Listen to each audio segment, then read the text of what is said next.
Buenas mga ding, ngayong araw andito tayo sa Ayutthaya Elephant Palace and Royal Crown. Isa sa pinakakilalang lugar para sa elephant rides at malapit lang sa Ayutthaya Historical Park mga ding. Kaya kung gusto mong maranasan ng elephant ride, ano pang inantay mo? Tara na dito! Pero bawasan muna ang kain ha, baka hindi ka makayanan ni elephant.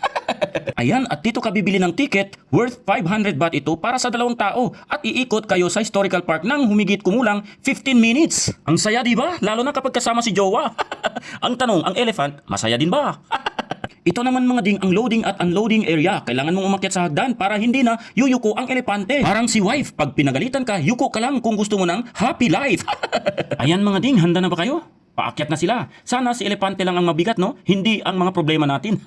At pagkatapos mag-ride, pwede mo ring pakainin ang mga elepante. May bibili ditong pagkain na 100 baht to 200 baht. Sulit na sulit, isang bundle ng saging lang. Instant tropa ka na ni elephant. At kung ayaw mo namang sumakay, okay lang yan. Pwede ka pa rin magpa-picture ng malapitan sa halagang 50 baht. Minsan kasi, mas safe ang picture kaysa commitment, di ba? Elephant ride pala. Ayan mga ding, sana nakatulong ang tips na ito bago kayo bumisita. Hanggang sa susunod nating adventure. At tandaan, sa buhay, okay lang maging mabagal. Paminsan-minsan, basta huwag lang kasing bagal ng pila sa sweldo. Hanggang dito na lang mga ding, coloring coloraw el cuentos, akabaw, hasta la vista, baby.